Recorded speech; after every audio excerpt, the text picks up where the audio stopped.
Olá, meus amigos, estamos aqui de novo para continuar o nosso tema sobre superando a depressão, aspectos físicos, emocionais e espirituais. Como na aula anterior nós começamos a falar especificamente sobre a depressão, nós vamos continuar nessa aula entendendo melhor o quadro clínico, as causas, as situações relacionadas toda a esse sofrimento depressivo. Eu comecei a falar para vocês na aula anterior sobre as várias modalidades de depressão. Existem depressões que vêm em episódios. Por exemplo, a pessoa está bem, tendo a sua vida normal, e de repente ela começa a entrar num sintoma depressivo. E às vezes, num período até curto, de uma semana, em algumas semanas, ela cursa do zero, ou seja, não estava sentindo nenhum sintoma, e acaba desenvolvendo um episódio depressivo. Isso aí são chamadas de depressões episódicas. Essas depressões episódicas, elas podem se repetir ao longo da vida. A pessoa teve uma depressão no final da adolescência, depois passa a ter uma depressão pós-parto, ou na menopausa, volta e tem uma fragilidade hormonal, ela passa a ter uma vulnerabilidade para a depressão. Às vezes 3, 4, 5 vezes episódios de depressão ao longo da vida. Isso é chamado de depressão episódica recorrente. Nós temos ainda as depressões persistentes, que estão inclusive na classificação do CID, o CID-10, que é a classificação das doenças que nós utilizamos atualmente. Mas, além disso, nós temos alguns outros tipos, como a depressão melancólica, ocorrida muitas vezes nos idosos, as depressões nos quadros psicóticos, quando há uma alternância de humor, também de bipolaridade, de ciclotimia, a depressão como parte de outros transtornos, por exemplo, transtornos de alimentação, na anorexia, transtorno de bulimia, a depressão também ligada a um quadro de bipolaridade. Então, a depressão, ela pode ser um sintoma que acompanha um outro quadro clínico. No caso, por exemplo, da esquizofrenia, que é um tipo de psicose, nós podemos encontrar no quadro clínico de uma esquizofrenia o sintoma claro de depressão, que às vezes tem que ser tratado também. Além de tratar a psicose, além de tratar o contexto mais importante para aquele paciente que dá o diagnóstico de quadro esquizofrênico ou mesmo de uma psicose, é importante tratar a depressão também. A depressão pode ser primária ou secundária, ou seja, se você tiver uma epilepsia, por exemplo, a epilepsia é um quadro neurológico com crises episódicas que pode também cursar com depressão. Aí a importância, né? Nós estamos falando aqui várias situações clínicas e neurológicas que podem estar cursando com a depressão conjuntamente. Então, isso é importante, o médico clínico saber, os outros especialistas, os terapeutas, os psicólogos, porque tratar a depressão, antes de tudo, é fazer um bom diagnóstico, é tentar entender o que está acontecendo clinicamente na saúde dessa pessoa e também a parte emocional, a parte espiritual. Então, continuando, existem algumas doenças que podem ser deflagradas ou podem piorar sua frequência em pessoas que têm já diagnóstico de depressão. São as doenças cardiovasculares, ou seja, pessoas que têm quadro de depressão não tratada, porque, vê bem, quando a gente fala em depressão, estou falando em quadros não tratados, então isso predispõe a doenças físicas, situações cardiovasculares, infarto, aterosclerose, situações de obesidade, exatamente porque a depressão pode trazer problemas de compulsão alimentar, desequilíbrio endócrino e desequilíbrio hormonal, situações de hipertensão arterial com dificuldade de controle, pode ter de fundo uma depressão, doenças autoimunes, existe um campo muito vasto de doenças autoimunes, que tem a ver com o sistema neuroendócrino imunológico, que nós vamos ter uma aula especificamente sobre isso, para vocês compreenderem melhor. As doenças degenerativas, até o câncer, há muitos estudos revelando a relação de perdas emocionais importantes e o aparecimento do câncer. Então, gente, tem muita coisa ainda a ser estudada e muitas coisas que nós já sabemos. Por isso, quando eu comparei, fiz em outra aula, eu falei do caleidoscópio, nós estamos entendendo tanto a delicadeza com a multidimensionalidade do processo. Outra coisa, a depressão causa o rebaixamento do limiar da dor. Ou seja, se a pessoa tem um problema de coluna, tem um problema osteomuscular e até um pós-cirúrgico, se ela já estiver cursando com uma depressão, as dores vão ser muito mais intensas, ela vai sentir muito mais o sofrimento causado pelas doenças dolorosas de que com uma pessoa que não tenha depressão. Agora vamos pegar esse conhecimento que nós estamos falando sobre a depressão e trazê-lo para o viés transessencial. O que fazer quando uma pessoa chega no consultório buscando ajuda? Então, dentro desse viés transessencial, nós vamos fazer uma anamnese completa. Nós vamos levantar as questões pessoais, as questões familiares, para entender, dentro dos 6 níveis da consciência, trazido pela terapia transessencial, qual desses níveis ou quais desses níveis estão com alguma dificuldade. Por exemplo, as pessoas chegam e a gente vai investigar a saúde clínica.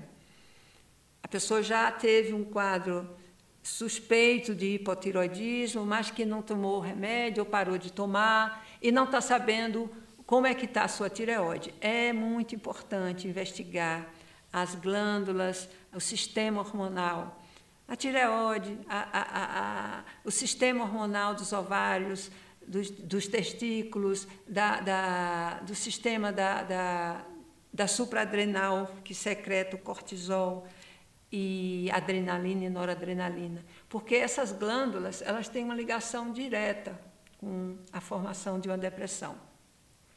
Nós vamos investigar também, aí no caso, só para completar, nós vamos investigar a parte clínica, que tem a ver com os aspectos ou o nível do aspecto físico-biológico.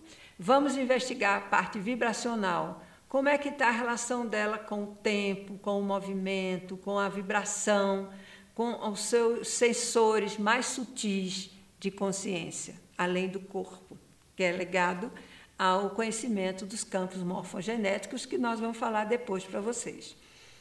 Bem, aí vem o terceiro nível, que é o nível emocional. Nessa anamnese das questões emocionais, nós vamos ver a história de vida dessa pessoa, a existência de traumas, a existência de situações de dificuldades relacionais com o pai, com a mãe, com a família. Nós vamos ver situações de perdas importantes que possam estar influenciando ou possa ter gerado um estresse crônico que está desembocando agora numa depressão. Aí nós temos uma verdadeira, assim, um verdadeiro leque de opções quando você vai trabalhar o emocional, ver as questões que estão pegando, que as pessoas não resolveram, que estão ali às vezes latentes, porque para ela aquilo já foi resolvido, mas quando a gente avalia, dá uma lupa um pouquinho mais próxima, a gente vai ver que tem algo que ainda está construindo ali um estresse contínuo que pode ter desenvolvido a depressão. Então, esse aí é o nível emocional. Aí, dentro da terapia transessencial, nós vamos ver o nível mental. Então, qual é a relação dessa pessoa com o mundo? A relação dela com o outro, com os julgamentos, com os preconceitos. Ela se coloca como uma pessoa mais orgulhosa, mais acima dos outros, ela se isola das pessoas por não acreditar nas pessoas, por criticar, basicamente, todo mundo que se aproxima. Ela tem dificuldade de fazer amizades, de trocar ideias e de aceitar a opinião do outro. Então, isso tudo tem a ver com esse nível mental. Então, nós vamos avaliar isso também e tentar dar orientações nesse sentido de melhorar. Bem, aí vem o outro nível, que é o nível da consciência. Aí nós vamos agregar os sentimentos mais profundos, os sentimentos de ligação da pessoa com o outro, com o mundo, da generosidade, o sentimento de compaixão, o sentimento de altruísmo para se dedicar ao outro, não só a si ou, no máximo, a sua família. Então, a consciência, ela envolve tudo isso. Ela envolve sentimentos, os sentimentos positivos, e envolve também a capacidade de tomar decisões em benefício do mundo. Aí vem o sentido da vida, o propósito de vida. Eu gosto de brincar dizendo o seguinte: nós não estamos no planeta só para gastar água, luz, equipamentos, alimentação. Nós estamos aqui como humanidade para sermos, contribuindo de alguma forma, para sermos pessoas que possamos fazer a diferença positiva, não só para pessoalmente ou para a família, mas para o mundo, trazer algum exemplo, trazer alguma ação que venha beneficiar o mundo e torná-lo melhor. Aí vem o próximo passo, o próximo nível dimensional, que é o nível espiritual ou o nível do self. É muito importante que cada pessoa encontre a sua conexão. Então, numa situação de depressão, de ansiedade, de qualquer dificuldade que ela possa estar enfrentando, esse cordão, essa ligação, é como se fosse uma sustentação. Aí vocês podem me perguntar, mas ligação a quê? O que é esse sagrado? Esse sagrado, gente, ele pode estar ligado, cada um dentro da sua visão de mundo. Pode estar ligado a uma religião, pode estar ligado aos conceitos espirituais, independente da pessoa ter uma religião específica. Pode estar ligado aos valores do bem, como dizia o Platão, que são 4 importantes valores na vida do ser humano: o bem, o bom, o belo e o justo. Então, dentro dessa relação com o sagrado, nós trazemos aqui para a nossa conversa a filosofia de Platão, quando ele desenvolvia uma série de propostas para as pessoas se tornarem seres humanos melhores e ajudar melhor a humanidade. Então, o valor do bem, que é considerado pelo Platão como o rei de todos os valores, vamos dizer assim, o valor do bem envolve todos os outros, porque se nós tivermos o bem, se nós tivermos uma postura do bem diante da nossa vida, do outro, do mundo, nós vamos estar envolvendo o bom, o justo e o belo. Então, a investigação do quadro depressivo diante de uma depressão, ela vai envolver todos esses segmentos. Eu vou, em outro momento, em outras aulas, eu vou trazer detalhes sobre esses vários níveis, mas agora nós vamos falar um pouquinho mais sobre a depressão chamada de distimia. A distimia é uma depressão crônica, arrastada, ela perpassa a vida da pessoa como se fosse uma pele. É muito interessante que uma das frases mais conhecidas ou mais frequentes numa pessoa que está descrevendo um quadro de distimia essa depressão me acompanha desde sempre, desde criança, já se perdeu nos tempos. Então, a distimia é um quadro persistente de depressão.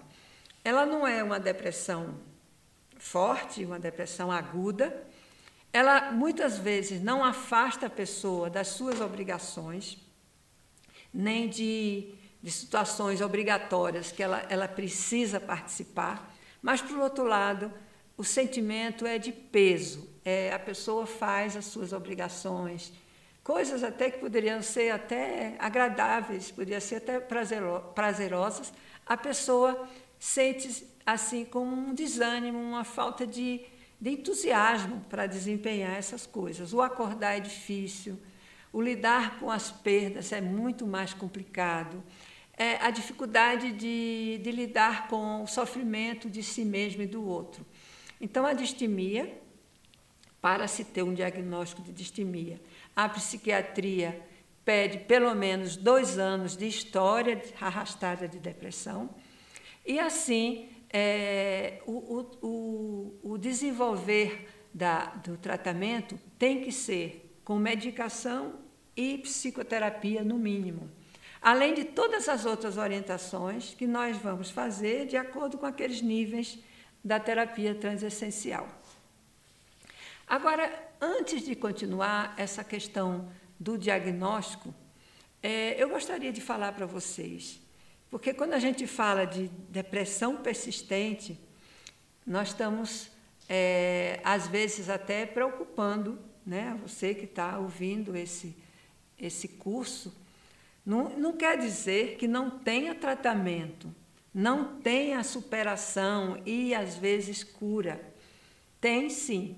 Quando a palavra persistente quer dizer que a pessoa, ao longo da vida, está com esse quadro, não está sendo tratada, não entendeu que ela tem uma doença, os profissionais que a atenderam na área geral, na área clínica, não conseguiram perceber o diagnóstico dessa depressão e ela, às vezes, vai piorando as doenças clínicas, ela vai piorando a qualidade de vida e, às vezes, fazendo com que a pessoa desista existencialmente de buscar coisas interessantes. Além da distimia, nós temos as doenças depressivas episódicas, tem a depressão maior e a depressão menor, que são quadros assim, bastante conhecidos. A depressão maior é aquele quadro grave de depressão, aquele estereótipo da depressão que todo mundo pensa. Quando pensa na depressão, se pensa uma pessoa lenta, desanimada, acamada, sem vontade de levantar de manhã, não está conseguindo trabalhar, não está conseguindo conversar, não se interessa por falar de coisas, outros assuntos. A família vai visitar, a pessoa se esconde no quarto. Então, além disso, tem vários sintomas fisiológicos, né? Problemas graves de insônia, problemas de anorexia, muitas vezes ligada à depressão, e também sintomas psicomotores, lentificação do pensamento e lentificação dos movimentos corporais. Isso é a depressão maior. A depressão menor é também um episódio, mas ela tem todos esses sintomas mais abrandados. Então, a pessoa sente um pouco de cada dessas coisas, mas ela ainda consegue com dificuldade. Além disso, nós temos a depressão dupla, que é a associação da depressão distímica, aquela que eu falei, que é a persistente, com uma dessas depressões episódicas. Ou seja, a pessoa já tinha uma distimia antiga, arrastada, e, de repente, ela afundou numa depressão maior ou numa depressão menor. Então, isso é chamado de depressão dupla. Então, a depressão dupla, às vezes, até é bom acontecer, porque a pessoa tinha uma distimia e não sabia que tinha, e quando ela tem um episódio, ela precisa buscar, há uma necessidade de buscar o tratamento. Agora, para terminar nossa aula de hoje sobre depressão, não estamos terminando o curso, lembra? O curso ainda tem muitas coisas interessantes para a gente falar. Mas eu vou só falar sobre hereditariedade na depressão. A hereditariedade na medicina, em algumas doenças clínicas, ela é muito clara. Algumas doenças têm uma hereditariedade, X% das pessoas vão ter, seus descendentes vão ter a doença, uma vez que o pai ou a mãe tenha. Isso é são leis claras. Na psiquiatria, nas doenças psíquicas, essa hereditariedade é relativa. Então, nós vamos falar desse assunto com mais detalhe em outro momento, mas só para chamar a atenção uma coisa muito importante. Mais importante que a genética é a epigenética, ou seja, eu posso ter a sensibilidade, a vulnerabilidade trazida da família, mas eu posso fazer minha vida diferente, eu posso me transformar, eu posso recolocar minha vida num outro patamar, diferentemente dos meus antecedentes. Então, eu vou deixar aqui essa mensagem. Eu desenvolvo a epigenética na medida em que eu me transformo, eu escolho ações e pensamentos e decisões de vida que vai me tornar uma pessoa mais positiva, mais generosa, mais compassiva. A compaixão, a generosidade e o altruísmo, para mim, eu considero ser um antídoto importantíssimo contra a depressão, ou seja, na superação de uma depressão. Eu deixo aqui essa mensagem para vocês. Muito obrigada.